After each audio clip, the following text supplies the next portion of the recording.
வணக்கம். வாழ்க வளமுடன். நமக்கு சிலரை பார்க்கும்போது நம்ம அவரை மாதிரி இல்லையே, அவரை மாதிரி இருக்கணும்டா, வாழணும்னா அப்படி வாழணும் என்று சொல்லி நினைக்கிறது உண்டு. சில திருவண்ணாமலை மாதிரி கிரிவலம்லாம் போகும்போது சில சாதுக்கள் அமைதியாக உட்காந்துருப்பாங்க. அவங்கள பார்க்கும்போது அந்த மாதிரி இருக்கணும் ஒன்று தோணும். கையில் ஒரு 10 புஸ்தகம் எடுத்துகிட்டு எங்கேயாவது கண்காணாத இடத்துல இருக்கணும் எல்லாம் தோணும். அந்த மாதிரி இருக்கிறவங்கள பார்க்கும்போது ரொம்ப பொறாமையாக இருக்கும். அப்படி நமக்கே இருக்கும்போது வரலாற்றில் அலெக்சாந்தருக்கு அப்படிலாம் இருந்திருக்குதான்னு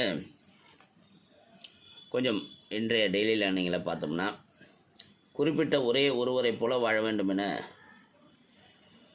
என்பதை விட நான் சந்திக்கும் ஒவ்வொருவருடைய தனிப்பட்ட சிறந்த குணமும் எனக்கு வர வேண்டும் என்று ஏங்கியது உண்டு. அந்த வகை ஏக்கம் பலருக்கும் உண்டு, எனக்கும் உண்டு. கிரேக்க மன்னன் அலெக்சாந்தருக்கே அந்த மாதிரி ஒரு எண்ணம் இருந்தது.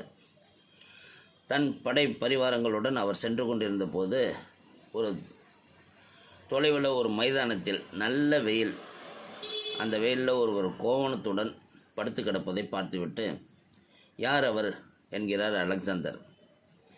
பக்கத்தில் இருப்பவர்கள் அவர்தான் தத்துவஞானி டயோஜெனிஸ் என்று கூற, உடனே குதிரையிலிருந்து இறங்கி நடந்த அருகில் சென்று மிகுந்த பணிவுடன், என் உதவி ஏதேனும் தங்களுக்கு தேவையா என்கிறார் அலெக்சாந்தர்.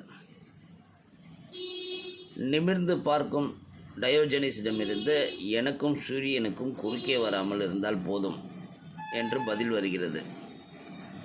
மெய்காவலர்கள் கோபத்துடன் வாட்களை உருவ கையமர்த்தும் அலெக்சாந்தர் திரும்பி சென்று குதிரையில் ஏறும்போது, நான் மட்டும் அலெக்சாந்தராக இல்லாவிட்டால் டயோஜெனிஸாக இருக்கவே ஆசைப்படுவேன் என்றார் ஏக்கத்துடன்.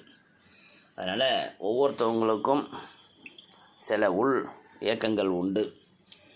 அது யாராக இருந்தாலும் இப்படி இல்லையே என்ற, நாம் அப்படி வாழ முடியவில்லையே, நாம் அப்படி இருக்கவில்லையே என்ற ஏக்கம் அனைவருக்கும் உண்டு. வாழ்க வளமுடன்.